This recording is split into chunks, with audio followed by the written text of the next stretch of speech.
இந்த அமெரிக்காவினுடைய இந்த வரி விதிப்பால தோல் பொருட்கள் தொழிலில் ஏற்படக்கூடிய பாதிப்புகள் என்னவாக இருக்கிறது? ஏன்னா தமிழகத்தை பொறுத்தவரை ராணிப்பேட்டை, திருப்பத்தூர் போன்ற மாவட்டங்களில் தோல் தொழிற்சாலைகள் அதிக அளவில் இயங்கி வருகிறது. அப்படி இருக்கக்கூடிய பட்சத்தில் இதுக்கு தொடர்பான பாதிப்புகளை விளக்குவதற்காக தோல் பொருள் ஏற்றுமதி மற்றும் உற்பத்தியாளர்கள் சங்க தலைவர் ரஃபீக் அகமது அவருடைய கருத்துக்களை பகிர்ந்திருக்கிறார். பார்த்து விடலாம்.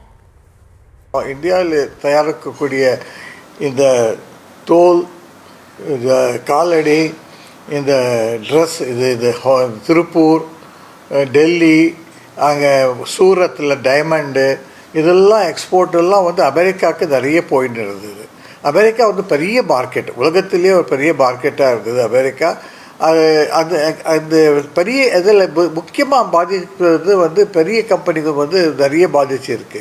பெரியனா அவங்க தான் வந்து அமெரிக்காவுக்கு கொடுக்க சப்ளை பண்ணக்கூடிய கெப்பாசிட்டி உள்ள கம்பெனி தான் அமெரிக்காவுக்கு செய்ய முடியும், பெரிய கெப்பாசிட்டி உள்ளது. ஆனால் சின்ன சின்ன தொழிற்சாலைகளுக்கு வந்து அவங்க ஜாப் ஒர்க் கொடுப்பாங்க. அதுக்குனால அவங்களும் இப்போ பாதிச்சிருக்காங்க. முக்கியமாக நம்ம தமிழ்நாட்டில் எடுத்துக்கணும்னா திருப்பூர், சென்னையில் கொஞ்சம், நம்ம வேலூர் டிஸ்ட்ரிக்டில் ஆம்பூர், ராணிப்பேட் இதெல்லாம் வந்து ரொம்ப பாதிக்குது, பெரிய அளவுக்கு பாதிச்சு இருக்குது. காலடியில் வந்துங்க எங்களுடைய கம்பெனி பற்றியே நான் பேசினாலே கூட எங்களோட 28,000 தொழிலாளிகள் இருக்காங்க. 28,000 தொழிலாளியில் 25,000 பேர் வந்து பெண்கள் இருக்காங்க. பெண்கள் தான் வேலை செய்கிறாங்க. இப்போ இந்த அமெரிக்காவில் இந்த எக்ஸ்போர்ட்டு 50% வந்ததுனால என்னால் நடத்த முடியாது. 28,000 லேபரை வச்சுட்டு நான் ஃபேக்ட்ரி நடத்த முடியாது. நான் குறைச்சி ஆகணும். இப்போ என்ன குறைச்சி ஆகணும்? இமீடியட்டாக எங்களை கணக்கு போட்டோம்னா 12,000 13,000 பேரை வேலை இழப்பு நேரிடும் போல் இருக்குது. இப்போ இது அப்படி செஞ்சால் தான் நம்மளால் செய்ய முடியும். எனக்கு ஆர்டரே இல்லை, எல்லா ஆர்டரும் கேன்சல் ஆகிடுச்சு. இப்போ அமெரிக்காவுக்கு 50% கொடுத்து ஏற்ற முடியாது. கஸ்டமர்லாம் வந்து ஏற்றக்கூடாதுன்னு சொல்லிட்டாங்க. அதனால் பெரிய பாதிப்பு ஏற்பட்டிருக்குது. இதே மாதிரி தான் திருப்பூரில் கூட நிறைய பேருக்கு பாதிப்பு ஏற்பட்டிருக்குது. அது அங்கேயும் வந்து இருக்குது. சென்னையில் கூட ரெடிமேட் கார்மெண்ட் பண்ணுறவங்களும் இருக்காங்க. இந்த கோயம்புத்தூரில் இந்த ஜுவல்லரி பண்ணுறவங்களும் கூட நிறைய பேர் எக்ஸ்போர்ட் பண்ணுறாங்க யூஎஸ்க்கு, அவங்களுக்கும் பாதிச்சிருக்கு. அதனால் தமிழ்நாடுக்கு பெரிய பாதிப்புங்க. ஏன்னா தமிழ்நாட்டில் தான் குவாலிட்டி குட்ஸ் தயார் பண்ணுறாங்க. அந்த குவாலிட்டி குட்ஸ் தான் வந்து அமெரிக்கா விருப்பப்படுது. பெரிய ஃபேக்ட்ரியும் இங்கே தான் இருக்குது. அதனால தான் தமிழ்நாட்டுக்கு பெரிய பாதிப்பு இருக்குது. இது விஷயமாக நம்மளுக்கு என்னென்ன ஒரு ஆயாசம்னா, இது வரைக்கும் சென்ட்ரல் கவர்மெண்ட் இந்த விஷயமாகவே பேசவே நம்மளுடைய எக்ஸ்போர்ட்டர்களை கூப்பிட்டு, ஏற்றுமதியாளர்களை கூப்பிட்டு என்ன பிரச்சனை இருக்குது, உங்களுக்கு என்ன பிரச்சனை வரப்போகுதோ அதுக்காக என்ன செய்யணும் கவர்மெண்ட்டுன்னு இது வரைக்கும் பேச்சே கொடுக்கலாங்க. இது வரைக்கும் பேச்சை கூப்பிடவே இல்லைங்க. தாராளமாக நிறைய கேட்டிருக்கோம், எங்களுக்கு கூட பேசுங்க, ஏதாவது ஹெல்ப் பண்ணுங்கன்னு சொல்லிட்டு. நம்ம கோவிட்டில் இருக்கும்போது சில கன்செஷனுங்க கொடுத்தாங்க லேபருக்காகனா இஎஸ்ஐ, பிஎஃப் எல்லாம் வந்து கவர்மெண்ட்டை ஏற்று நடத்தியது. அதே மாதிரி இப்போ வந்து இந்த லே ஆஃப்னு சொல்லுவாங்க, அதாவது வீட்டுக்கு அனுப்பிச்சிடுவோம் வேலையை 50% கொடுக்கணும் அவங்களுக்கு சம்பளம். இப்போ இருக்க நிலைமையில் இந்த ஃபேக்ட்ரிக்காரங்க 50% கொடுக்குற நிலைமையில் இருக்காங்களான்றது பெரிய டவுட்டு தான். அந்த மாதிரி இருக்கும்போது இந்த ஹெல்ப்லாம் தேவைப்படுது.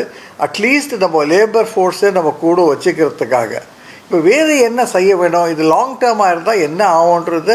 இப்போ திடீர்னு வந்து நீங்கள் போய் கேட்டங்கள்லாம் அமைச்சர்லாம் என்ன சொல்கிறாங்க, வேறு மார்க்கெட்டுக்கு மாற்றி எடுக்கிறன்றாங்க. அது மாதிரிலாம் அந்த அளவுக்கு முடியாது, வேறு மார்க்கெட்டுக்கு மாற்றுறதுலாம் முடியாது. எனக்கு அமெரிக்கா வந்து ஒரு தனி நாடு. அது அவங்களுடைய ஃபுட்வேரு நம்ம வந்து காலடி ஏற்றுறோம், அவங்களுக்கு டிசைனே வேறு, யூரோப்போட டிசைனே வேறு, அங்கே சைஸு வேறு, அங்கே சைஸ் வேறு. அதெல்லாம் நான் மாற்ற முடியாது. எடுத்துன்னு இந்த ஷூவை அங்கே அனுப்ப முடியாது, அமெரிக்காவுக்கு தான் அனுப்பி ஆகணும். அது மாதிரி இருக்கிறதால இது பெரிய பாதிப்பு ஏற்படும். இங்கே ஸ்டேட் கவர்மெண்ட்டு வந்து அட்லீஸ்ட் நம்ம தமிழ்நாடு முதலமைச்சர் வந்து கூப்பிட்டு டிஸ்கஷன் பண்ணியிருக்காரு, என்னென்ன கஷ்டம் ஏற்படுதுன்னு சொல்லி எல்லா எக்ஸ்போர்ட்டர்களையும் கூப்பிட்டு கேட்டிருக்காரு. அவர் கேட்டுட்டு லெட்டர் எழுதியிருக்காரு பிரைம் மினிஸ்டருக்கு, இது மாதிரி இது உடனே கவனிக்கணும்னு சொல்லிட்டு. அதாவது ஒரு ஆறுதலாக தான் இருந்தது எங்களுக்கு அவர் கூப்பிட்டது. ஆனால் அது கூட அவங்க சென்ட்ரல் கவர்மெண்ட்லேருந்து எதுவும் செய்யலை. நம்ம எதிர்பார்க்குறோம் இப்போ ஏதாவது ஒரு பெரிய மெஷர்ஸ் கொடுத்து நம்மளை காப்பாற்றுறதுக்காக, நம்ம இண்டஸ்ட்ரியை காப்பாற்றணும். தமிழ்நாடு தான் பெரிய பாதிப்பு ஏற்படக்கூடியது நிலைமையில் இருக்கோம். நம்ம இது தவிர என்ன ஆகிடும்னா, இதுக்கு மேலே ஜனங்கள்லாம் வேறு நாட்டுக்கு போயிடுவாங்க. இப்போ எங்களுக்கு கேட்டுக்காங்க, இது எங்கள் ஃபேக்ட்ரியே வந்து பங்களாதேஷில் இருக்குது. இப்போ பங்களாதேஷ்லேருந்து டியூட்டி வந்து 20% தான். நான் ஏன் நம்ம அதான் நினச்சிட்ருக்கோம், நம்ம இந்த ப்ரொடக்ஷன்லாம் அங்கே எடுத்து செய்திடலாமா, பங்களாதேஷுக்கு எடுத்துகிட்டு போய் செய்யலாமா, இதுக்கு இப்போ அந்த மாதிரி யோசனை பண்ணுறோம். அது மாதிரி மற்றவங்களும் அது மாதிரி தான் போவாங்க, பக்கத்து ஊருக்கு, பங்களாதேஷுக்கு அங்கே இங்கே போயிடுவாங்க எடுத்துகிட்டு. அப்போ லேபர் என்ன ஆகுறது, நம்மளோட லேபர் ஃபோர்ஸ் என்ன ஆகுறது, நம்ம இன்வெஸ்ட்மெண்ட் என்ன ஆகுறது, அதெல்லாம் பார்க்குறது எல்லாமே இருக்குது. இந்த நேரத்தில் இது கவர்மெண்ட் ஹெல்ப் ஒன்று தான் தேவை இருக்குது. சென்ட்ரல் கவர்மெண்ட், ஸ்டேட் கவர்மெண்ட் 2 பேரும் வந்து ஹெல்ப் பண்ணால் தான் இந்த இண்டஸ்ட்ரியை, நம்ம தொழிலாளிகளை, இந்த ஃபேக்ட்ரிகளை நம்ம காப்பாற்ற முடியும்.